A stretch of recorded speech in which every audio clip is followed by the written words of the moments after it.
Good morning. Today and tomorrow, defense ministers will meet here in Brussels to prepare for our summit in July. We will begin with a meeting of the Nuclear Planning Group, part of our regular consultations to keep NATO's nuclear forces safe, secure and effective. We will also take decisions to modernize NATO's command structure.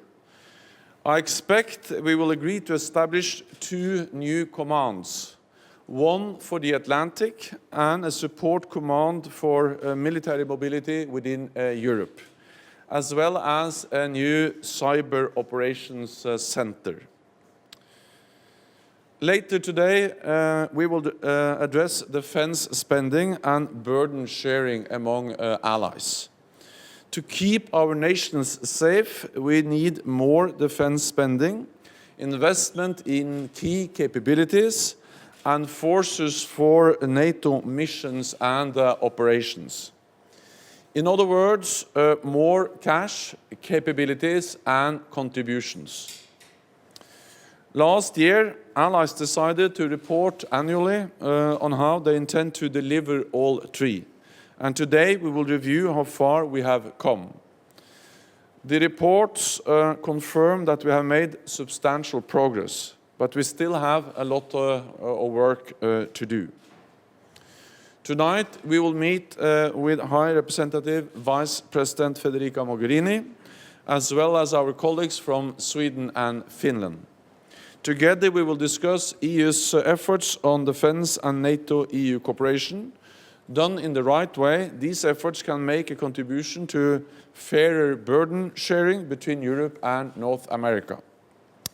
Tomorrow we will focus on our progress in implementing our deterrence and defense posture. We will also discuss NATO's role in projecting stability and the fight against terrorism. NATO contributes to the global coalition to defeat ISIS with AWACS surveillance flights and training for Iraqi forces. And the coalition has made major progress, liberating nearly all of the territory once held by ISIS in Iraq and Syria. But ISIS will remain a threat even when they no longer hold any territory. So training for the Iraqi forces is key. In response to a request from the Iraqi government and the global coalition, I expect we will agree to begin planning for a NATO training mission in Iraq. This will put our presence on a firmer footing with established procedures for generating forces and funding. This will help make Iraq safer and us more secure. And with that, I'm ready to take your questions. Okay, Wall Street Journal. Mr. Secretary General, the U.S. announced in its budget plans this week an additional $1.7 billion for European defense, raising the European Deterrence Initiative to $6.5 billion or so. Is this a disincentive to European nations for making investments? How do you ensure that this does not create a free rider problem for European nations? We welcome the plans to further increase U.S. presence in Europe, both with more money for troops, for exercises, for equipment, for pre-positioned supplies. This is actually an incentive for Europeans to do even more. And that's exactly what we have seen, because since 2014, we have seen that both the US and Europe have stepped up. We have seen increased US presence at the same time as European allies have stepped up both by investing more in defense, increasing their defense budgets in real terms, but also stepping up, for instance, with more troops to our enhanced forward presence in the Baltic region and Poland, but also to the southeast of the alliance. So this goes hand in hand. The increased US presence goes hand in hand with European allies doing more for their own defense. Sky, lady in red. Hello. Hi, Michelle Clifford from Sky. Mr. Secretary General, could I ask your response to reports in the British press today that the UK is not meeting its contribution commitments to NATO? And also, could I ask your thoughts on where you think that captured members of IS should be tried? Where should they be tried? UK meets its commitments to NATO when it comes to defense spending. UK spends actually 2% and more on defense, and the UK has done that for many, many years. So UK is leading by example by spending 2% on defense. We agreed the guideline 2% back in 2014. And this guideline was agreed according to the way we measure defense spending in NATO. It's a well-established method for measuring defense spending and also making it possible to compare defense spending between different countries. And the 2% guideline was actually established in accordance with the method we have developed in NATO to develop to measure defense spending. So there is no doubt UK is meeting the 2% guideline of NATO, and I welcome that. On the foreign fighters, they are a concern. They are responsible for criminal acts, for violence, and they can still be a threat. Therefore, I welcome the efforts of the nations within the global coalition to defeat ISIS to decide how to deal with them. It's not for NATO, but for the nations inside the coalition to make those decisions. Gentleman over here. Yuri Onishchenko, European Pravda, Kyiv. My question is about Ukraine. Why Ukraine is still not in official list of aspiration countries? Thank you. NATO and Ukraine, we have a very strong partnership, and NATO provide strong political support, strong practical support to Ukraine, and NATO allies also provide support on a bilateral basis, and we encourage and welcome all that. So we will continue to strengthen our partnership. We will continue to work with Ukraine, and the focus now is on reforms. And I welcome that Ukraine has so clearly stated that their focus now is on reform, and then based on the progress they are making on reform, then of course the issue of membership will be assessed based on the progress Ukraine is making. CDF. Secretary General, what do you say to the critic that NATO is more and more returning to old bloc thinking and is reviving the weapons race in Europe?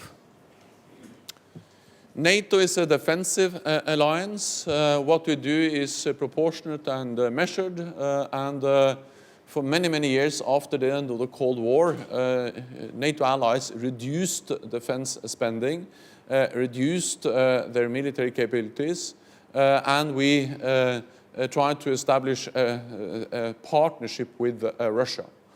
Then we have seen, especially since 2014, with the illegal annexation of Crimea, with Russia being responsible for destabilizing eastern Ukraine, we have seen a pattern where Russia is more assertive and where Russia has been responsible for violating international law.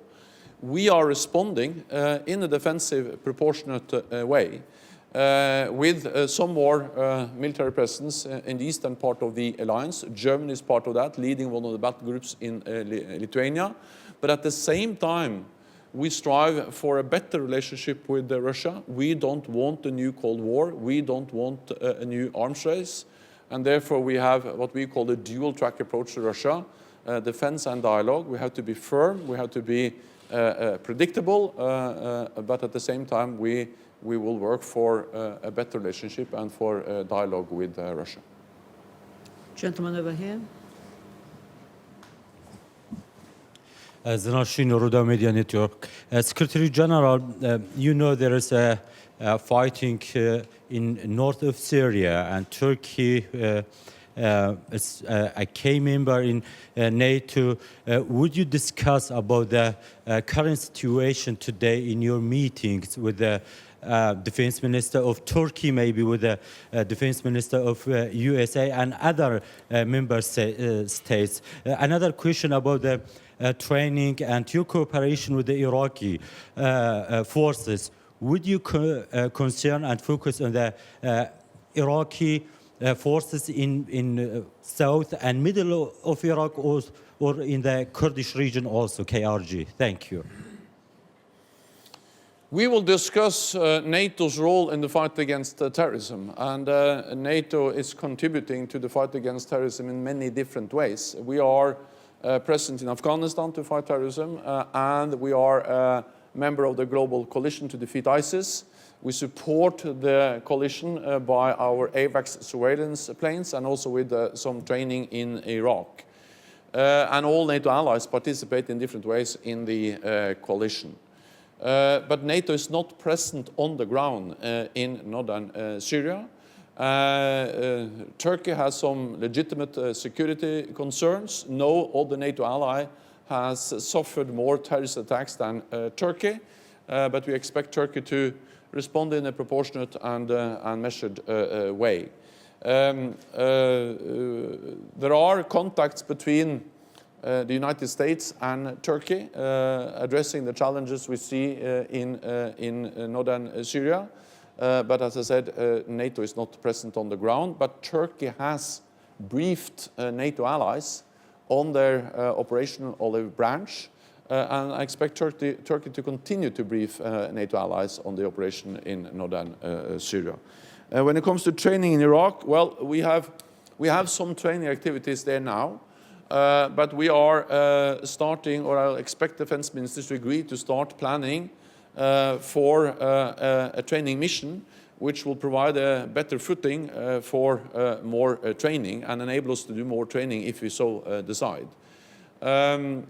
Since this is just now planning, it's a bit too early to say exactly what kind of training, but the request from the Iraqi government is about more training to professionalize the Iraqi forces, the Iraqi government forces, and to help them to build military academies, military education institutions, schools, training their officers, train the trainers. But we will, what we will do in Iraq, we will do in full coordination with the government in Baghdad. Last question, Vedder. Mr. Stoltenberg, a question on Germany. How do you see Germany's role in the NATO, particularly concerning the point that there are plans of locating troops in Germany in a not yet named branch, and also the fact that Germany is doing financial measures to reach the 2% goal? So we welcome that Germany has started to invest more in defense. I have been a politician for many, many years, and I understand that most politicians want to spend money on education, on health, on infrastructure instead of defense. And most NATO allies reduced defense spending after the end of the Cold War because then tensions went down. But if we reduce defense spending when tensions are going down, we have to be able to increase defense spending when tensions are going up. And they are going up now. We see the violence, we see the turmoil to the south of the alliance, Iraq, Syria, but we also see a more assertive Russia. The purpose of having a strong NATO, of also Germany participating to credible deterrence and defense within NATO, is not to provoke a conflict, but it is to prevent the conflict. And therefore we welcome the increased efforts by Germany to strengthen its armed forces, and also that Germany contributes to our enhanced forward presence by leading one of the battle groups we have in Lithuania, or the battle group in Lithuania, and also the presence of German troops, for instance, in Afghanistan, but also in the Aegean Sea and the Mediterranean, where we deal with the challenges we see in that part of the world. So NATO is present many places. Germany is part of that, and I welcome the German contribution to strengthening NATO's deterrence and defense. Thank you very much. We will see you at the press conference during the ministerial. Thank you.